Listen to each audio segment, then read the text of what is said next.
Au nom du Père et du Fils et du Saint-Esprit, un seul Dieu, Amen.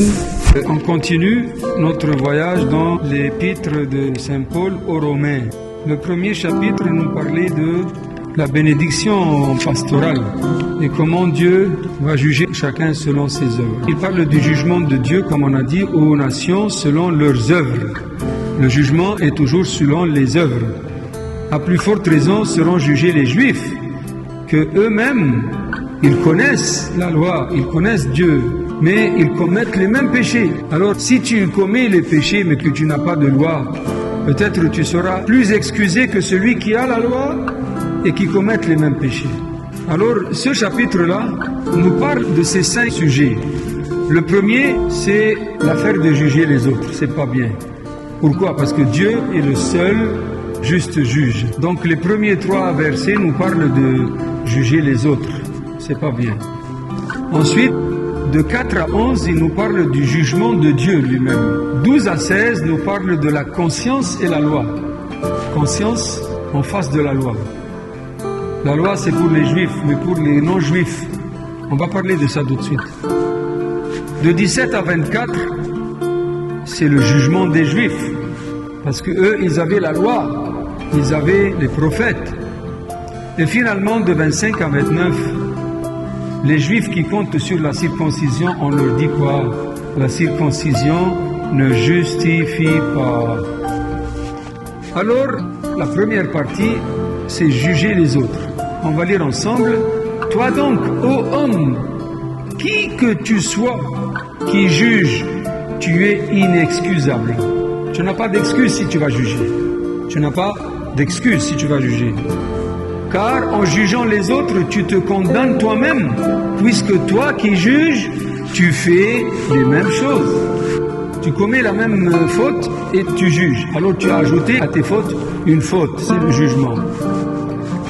C'est pour nous dire que tout être qui pense que sa connaissance de la loi pourrait le mettre comme supérieur ou se permettre de juger les autres en se trouvant des excuses pour commettre les mêmes péchés, c'est pas bien, pas du tout. C'est un avertissement. Celui qui juge va tomber dans les mêmes fautes. Faites attention, ne jugez pas pour que vous ne soyez pas jugés. Car il ne s'est pas humilié. Il est inexcusable. Voilà, c'est clair, inexcusable. Et tu seras jugé. Ensuite, car nous savons que le jugement de Dieu contre ceux qui commettent de telles choses est selon la vérité. Voilà. Dieu, c'est le juste juge. Quand Dieu juge, il est le juge. Il a le droit de juger. Mais moi, être humain, non, je ne dois pas juger. Car le jugement de Dieu est un jugement véritable. Pourquoi? Pourquoi le Dieu, son jugement est véritable? Pourquoi il est juste? Pourquoi? Parce qu'il est Dieu, oui. Dieu est différent de nous en quoi? Quand on juge nous, on juge comment? On juge sur les apparences, de l'extérieur. Mais Dieu voit quoi? L'intérieur. Quand toi tu fais le bien, apparemment, mais à l'intérieur tu as des mauvaises idées contre quelqu'un. Qui peut le savoir si ce n'est Dieu? Alors moi je te vois faire le bien, je te dis, oh mais tu es un bon gars. À l'intérieur, tu me prépares un piège, vous voyez. Donc Dieu, il a le droit de juger parce que lui, il connaît l'intérieur comme il voit l'extérieur aussi. Et penses-tu, ô homme qui juge ceux qui commettent de telles choses et qui les commet toi-même, que tu échapperas au jugement de Dieu? Voilà ça aussi pour nous réveiller. Quand on juge, on se croit les plus justes au monde, n'est-ce pas? Mais est-ce que Saint Paul nous réveille? Il nous rappelle, tu crois que tu vas échapper? Quand tu vas juger les autres, est-ce que tu crois que tu vas échapper du jugement de Dieu? Pas du tout. Pas du tout. C'est une façon qu'on appelle une projection. Au lieu de me juger, je juge les autres. Je crois que c'est comme ça que je vais échapper. Pas du tout. Ensuite, avant de quitter cette partie, on veut se rappeler de quelque chose, c'est que il ne faut pas penser que nous sommes sans péché pour juger les autres. Et est-ce que vous savez que ne pas payer la dîme, par exemple, c'est un vol? Le commandement dit qu'il ne faut pas voler. c'est parce que tu n'as pas pris l'argent de quelqu'un, tu n'as pas volé. Mais si tu ne payes pas la dîme, c'est que tu as volé Dieu. Regardez une femme pour la convoiter. Jésus nous a appris quoi? C'est comme si quoi? On a commis l'adultère. Avorter, ce n'est pas tuer, c'est tuer. Donc, il faut faire attention. Parler mal des autres, c'est une tuerie, mais d'une autre façon. Tuer moralement, parce qu'on a mutilé leur image devant les gens. Voilà pourquoi, mes bien-aimés, au lieu de passer le temps à juger les autres, mais il faut nous juger nous-mêmes. C'est un appel et un rappel pour nous. Au lieu de perdre le temps à juger les autres, je me juge moi-même. J'examine ma conscience. Si je peux le faire même chaque jour, ça serait meilleur. Je me juge avant que je sois jugé. Si tu vois ton frère tomber, dis à toi-même, peut-être lui, il va se repentir. Il ne faut pas se moquer de lui, il ne faut pas le juger pour ne pas toi-même tomber à la place. Deuxième partie, le jugement de Dieu. Verset 4. Où méprises-tu les richesses de sa bonté, de sa patience, de sa longanimité, ne reconnaissant pas que la bonté de Dieu te convie à la repentance? Il veut nous dire quoi, Saint Paul ici? Que ne crois pas que la patience de Dieu, ou à cause de la patience de Dieu, ne sous-estime pas sa miséricorde. Ne sous-estime pas sa miséricorde. Tu dis, ah mais Dieu il va attendre, il va me laisser. Alors tu commences à mépriser sa patience. Et ça nous fait tomber dans la perte de la crainte de Dieu dans notre vie. C'est fini. Puisque Dieu ne m'a pas puni pour mon péché que j'ai fait, je continue. Je continue. Pourquoi pas? Mais alors il faut faire attention. Ne méprise pas la richesse de sa bonté et de sa patience. Sa longanimité, c'est-à-dire quoi? Il attend longtemps sur toi. Ne reconnaissant pas que la bonté de Dieu te convie à la repentance, est-ce que tu n'as pas pensé qu'il attend pour te donner une chance pour repentir? Alors si on ne fait pas la repentance, si on ne fait pas repentir et confession, c'est qu'on n'a pas profité de la patience de Dieu. Mais par ton endurcissement de ton cœur et ton cœur impénitent, c'est-à-dire qui ne veut pas se repentir, tu t'amasses un trésor de colère pour le jour de la colère et de la manifestation du juste jugement de Dieu. Alors, si tu restes en ayant le cœur dur, c'est ton choix, c'est la colère à la fin. Pourquoi? Parce que il rendra à chacun selon ses œuvres. Et j'ai mis ça en gras comme ça pour que tout le monde se rappelle. Il rendra chacun selon ses œuvres. Ça met un poids et une importance sur les œuvres. Oui, on est sauvé par la grâce de Dieu et la foi en Jésus-Christ, mais cette foi-là, si elle n'est pas manifestée par des œuvres, on sera jugé comment? La foi doit être manifestée par des œuvres. Foi sans œuvre, c'est quoi? Est morte, comme l'a dit Saint Jacques. La foi sans œuvre, c'est morte, elle est morte. Selon les œuvres sera la récompense. Une foi, c'est bien, mais c'est insuffisant. Dieu attend de nous une foi traduite en œuvre. Dieu veut de nous quoi? Une foi traduite en œuvre. Il veut voir notre foi dans nos œuvres. Seule la foi suffit pour être sauvé? Non. Et ça, c'était des hérésies qui existent jusqu'à présent. Il y en a des frères qui se disent chrétiens aussi, mais qui disent « Ah non, non, ça suffit. La foi en Jésus-Christ, tu es sauvé. Accepte Jésus comme un sauveur et rédempteur et tu seras sauvé. » Et alors, comme ça, sans faire quelque chose, sans manifester ma foi dans les œuvres, ça ne se fait pas. Savoir la vie éternelle à ceux qui, persévérant dans les bonnes œuvres, encore une fois, vous voyez, il met le point sur les œuvres ici. Cherche la gloire, l'honneur et l'immortalité. Voilà. Si je manifeste ma foi dans les œuvres, c'est que je cherche la gloire, bien sûr pas une gloire sur terre, pas une gloire vaine, pas une gloire des hommes, mais plutôt une gloire qui vient du ciel, une gloire à la fin. Immortalité, c'est l'éternité. Donc l'importance des bonnes œuvres, la récompense de ceux qui persévèrent dans les bonnes œuvres cherchant la vraie gloire éternelle.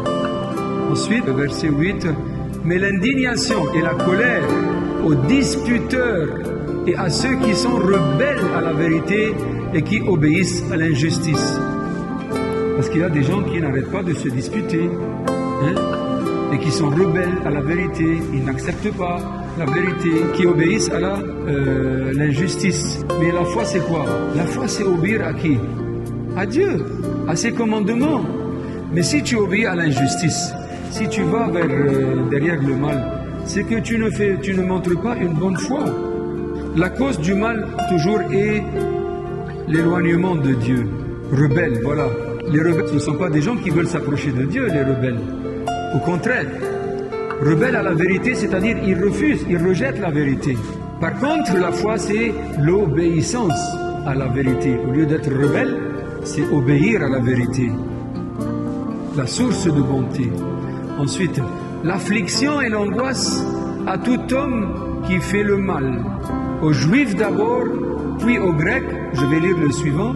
Mais la gloire, l'honneur et la paix à tout homme qui fait le bien, aux Juifs d'abord, ensuite aux Grecs. L'ordre dans la récompense, il a commencé par les Juifs. La punition va être sur les Juifs plutôt, avant les autres. Parce qu'eux, ils connaissent. Ils ont eu la loi, ils ont eu les commandements. Et la récompense aussi va être pour eux, parce qu'ils ont la loi et ils ont manifesté leur foi dans leurs œuvres. Donc, et la récompense et la punition sera dans cet ordre-là. Parce que celui qui connaît, on lui demande de plus. Hein? Celui qui connaît, on lui demande de plus. Donc la punition et la récompense aux Juifs avant les Grecs. Car Dieu n'a point égard à l'apparence des personnes. Voilà, c'est ça l'importance. Dieu ne fait pas de favoritisme. Hein? Que tu sois juif ou que tu sois grec, l'important c'est que ce que tu fais, pas ce que tu es. Ce que tu es te donne des privilèges si tu observes le commandement. Celui qui a reçu davantage sera aussi puni davantage s'il fait le mal. Celui qui a reçu davantage sera récompensé davantage s'il fait le bien. Voilà, c'est ça le cas. Mais tout le monde va être récompensé s'ils font le bien. Et tout le monde va être puni s'ils font le mal. Ensuite, troisième partie, la conscience et la loi. Ici, il y aura une comparaison entre ceux qui ont reçu la loi et les païens qui n'ont pas reçu la loi. Parce qu'il y a, depuis lors, il y a une question qui n'arrête pas de causer un mal de tête pour toute l'humanité. Bon, si les Juifs ont la loi, bon, ils vont être jugés selon la loi. Et les autres qui n'ont pas reçu la loi, comment Dieu va les juger? Sans loi? Oui, bien sûr. Mais est-ce qu'ils n'ont pas une autre loi? C'est ce qu'on va parler maintenant. Après, à la fin, je vais te demander la même question, on va voir ta réponse. Tous ceux qui auront péché sans la loi périront aussi sans la loi. Et tous ceux qui auront péché ayant la loi seront jugés par la loi. Ici, on a deux groupes. Ceux qui sont sans loi et ceux qui sont dans la loi. Car ce ne sont pas les auditeurs de la loi qui sont justes devant Dieu, c'est-à-dire ce n'est pas seulement qui ont la loi ou qui reçoivent, mais ce sont les observateurs de la loi qui seront justifiés. Qu'est-ce que ça veut dire observateurs? Qui mettent en pratique. Or, qui n'ont point la loi font naturellement les choses de la loi, n'ayant point la loi, ils se tiennent lieu de loi à eux-mêmes. C'est-à-dire quoi? S'ils arrivent à agir comme s'ils avaient une loi, ils sont une loi pour eux-mêmes. Pourquoi? Parce que Dieu a mis dans l'être humain une loi qu'on appelle la loi quoi? Naturelle. La loi naturelle. Il y en a des gens qui ne sont pas chrétiens ou qui ne sont pas juifs ou qui n'ont pas reçu un enseignement religieux, mais quand même ils ont des valeurs. Ça, c'est quoi ça? C'est la loi naturelle. C'est la loi naturelle. Par exemple, quelqu'un qui n'a jamais connu Dieu, il sait qu'il ne doit pas tuer son frère. C'est la loi naturelle. On n'est pas venu pour se faire tuer. Ainsi de suite. Être gentil ou être serviable ou être tout ça sans la loi. Voilà pourquoi, sans la loi, il va être jugé sans la loi, selon la loi naturelle en lui. Tu as vu ça? Donc c'est logique. Ce ne sont pas ceux qui connaissent la loi qui seront justifiés, mais plutôt ceux qui l'observent, c'est-à-dire ceux qui la mettent en pratique. Les païens qui observent la loi sans la loi seront récompensés. On parle ici des païens qui sont devenus chrétiens. Attention, parce que sans la foi en Christ aussi, on ne peut pas être sauvé, n'est-ce pas?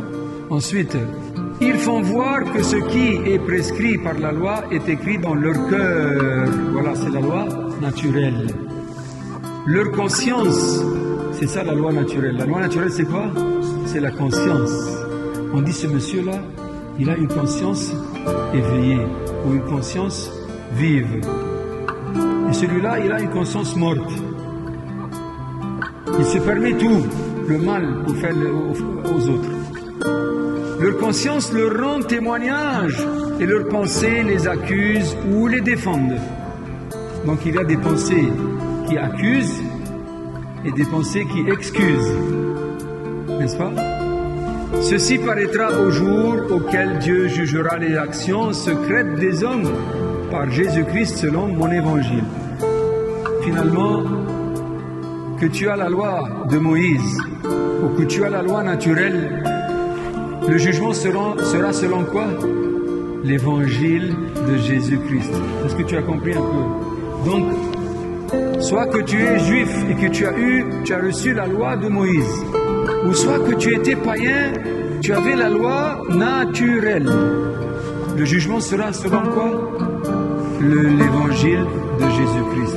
Donc, la foi en Jésus, c'est aussi une condition. Une condition pour la récompense finale. Vous voyez un peu? Mais il y a toujours les deux groupes. Le groupe qui vient des Juifs et le groupe qui vient des païens. Ainsi, Paul a loué les païens par leurs bonnes œuvres. Ils ont prouvé que la loi naturelle de Dieu est écrite dans leur cœur et meilleure que celle qui a été écrite sur des tablettes de pierre. Vous voyez ça?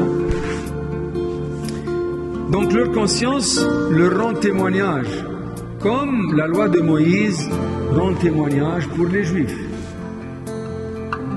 Vous comprenez? C'est-à-dire, la loi de Moïse sera le témoin contre les mauvaises œuvres des Juifs. Et la conscience sera le témoin pour les païens. Et le jour du jugement, le jugement sera selon l'évangile de Jésus-Christ. Quatrième partie, le jugement des Juifs. Toi donc qui portes le nom de Juif, maintenant Saint Paul s'adresse aux qui? Aux Juifs de Rome. Et qui te repose sur la loi. Tu comptes sur la loi. J'ai la loi, je suis circoncis, donc je suis sauvé, pardon. Et qui te glorifie en Dieu, qui connaît sa volonté et discerne ce qui y est, contraire étant instruit par la loi, qui croit être le conducteur des aveugles et la lumière de ceux qui sont dans les ténèbres. Tout ça, ce sont les Juifs qui se croient supérieurs aux autres. Moi, je suis le conducteur des aveugles et la lumière de ceux qui sont dans les ténèbres. L'instructeur des insensés, le maître des enfants, ayant dans la loi la règle de la science et de la vérité. Toi donc qui enseignes les autres, tu ne t'enseignes pas toi-même? Parce que tout ce que Saint Paul vient de raconter, c'était la façon de penser des Juifs. Ils se croient comme ça vraiment. Alors il a dit, ok, on va accepter que vous dites ça de vous-même. Mais vous qui dites tout ça et vous enseignez les autres, toi, tu ne t'enseignes pas toi-même. Tu prêches de ne pas dérober et tu dérobes. Tu dis il ne faut pas voler et tu voles.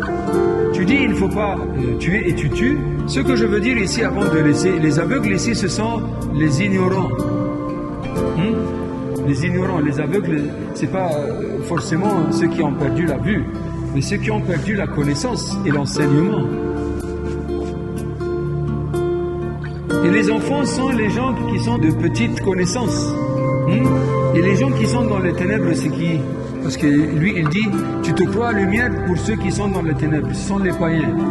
Pour les juifs, ceux qui ne sont pas juifs, ils sont dans les ténèbres. Alors lui, il est instructeur des insensés, maître des enfants, ayant dans la loi la règle de la science et la vérité. Il essaie de réprimander un peu les juifs pour... Il se concerne dans les apparences seulement, plutôt que les œuvres et l'intérieur. Il veut dire que toi, tu te vantes, mais tu commets les mêmes péchés. Tu te vantes juste parce que tu es juif, parce que tu as la loi, parce que tu es circoncis. Mais tu commets les mêmes choses. Alors, c'est quoi la différence? Au contraire, tu seras plus puni parce que tu connais le vrai et le faux. Tu dis que de ne pas commettre d'adultère et tu commets adultère. Tu as en abomination les idoles, c'est-à-dire les idoles pour toi c'est une abomination. Et tu commets sacrilège. C'est quoi le sacrilège? C'est voler les temples des païens. Tu dis les idoles il ne faut pas toucher. Et tu vas voler les temples. Ah, c'est pas bien. Fais attention à toi-même. Toi qui te glorifies de la loi, tu déshonores Dieu par la transgression de la loi. Si tu as commis toutes ces fautes-là, tu n'arrêtes pas de te vanter de la loi. Moi j'ai la loi, mais tu n'arrêtes pas de la transgresser. Alors tu déshonores le Seigneur en transgressant la loi. Car le nom de Dieu est blasphémé à cause de vous parmi les nations, malheureusement. Les nations, quand ils vous voient comme ça, vous qui avez la foi et la loi, vous faites et vous commettez les mêmes péchés et même plus, ils vont dire, ah, votre Dieu, ça c'est pas un Dieu. Tout de suite. Alors le nom de Dieu est blasphémé à cause de vous parmi les nations, comme cela est écrit. Résultat, les païens blasphèment et refusent à cause de vos transgressions. Finalement, la dernière partie, le 5e de ce chapitre, c'est que la circoncision sur laquelle vous les Juifs vous comptez, ne va pas vous justifier. Il ne faut pas compter sur ça. Il est vrai que la circoncision est utile, ok, mais si tu observes la loi, tu dis je suis circoncis, mais tu commets le péché, ça n'a rien à faire, ça ne va pas te sauver. Juste tu vas te tenir debout devant le Seigneur à la fin pour lui dire, mais je suis circoncis, tu dois me laisser passer. Pardon. Mais si tu es transgresseur de la loi, de circoncis, tu deviens incirconcis. C'est-à-dire, si tu te vantes pour dire que j'ai la circoncision, et tu transgresses la loi, alors c'est fini, tu es devenu comme les incirconcis. Si donc l'incirconcis garde les commandements de la loi, ça c'est le contraire, l'image contraire, hein? Un autre alors qui n'est pas circoncis, mais il garde les commandements de la loi, ne sera-t-il pas réputé circoncis? On ne le prendrait pas pour un circoncis, quoiqu'il soit incirconcis. Et si l'incirconcis de naissance accomplit la loi, il te condamnera. On parle maintenant des chrétiens, hein, les chrétiens qui sont d'origine païenne ou d'origine juive. Alors à la fin, celui qui est incirconcis parce qu'il était païen, c'est lui qui va te condamner.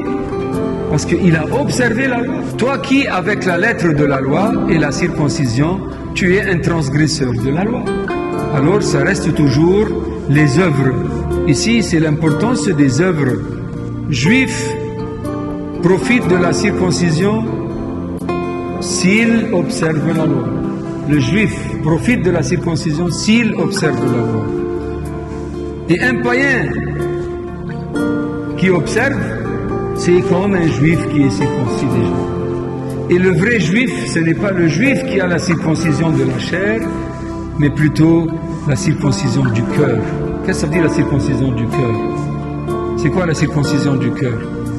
On a dit que la circoncision, c'est enlever une partie de la chair. Alors, on va enlever quoi du cœur ici? Le péché, le mal. Le mal, circoncis du cœur, c'est-à-dire tu as ôté, tu as enlevé le mal de ton cœur. Repentir, bien sûr. Comment on le fait? Par le repentir continu. Le repentir, on appelle le repentir sur quoi? C'est pas le repentir, c'est pas un geste qu'on fait de temps à autre. C'est une vie de repentir. Une vie continue. On vient de dire, au lieu d'aller juger, examine toi-même. Et si tu peux le faire chaque jour, ça serait le meilleur. À la fin de chaque jour, tu fais l'examen de soi. Qu'est-ce que j'ai fait aujourd'hui? Qu'est-ce que je devais faire et je n'ai pas fait? On termine par ces deux versets, car celui-là n'est pas juif, qui ne l'est qu'en dehors, et la circoncision n'est pas extérieure en la chair. Voilà. On cherche maintenant la vraie circoncision du cœur. Mais celui-là est juif, qu'il est au-dedans. Et la circoncision est celle du cœur, selon l'esprit, et non selon la lettre. Et non selon la lettre. Et la louange de ce juif ne vient pas des hommes, mais là maintenant il va recevoir sa louange et sa récompense de Dieu. Mais de Dieu. La grâce de Dieu le Père soit avec vous tous. Amen.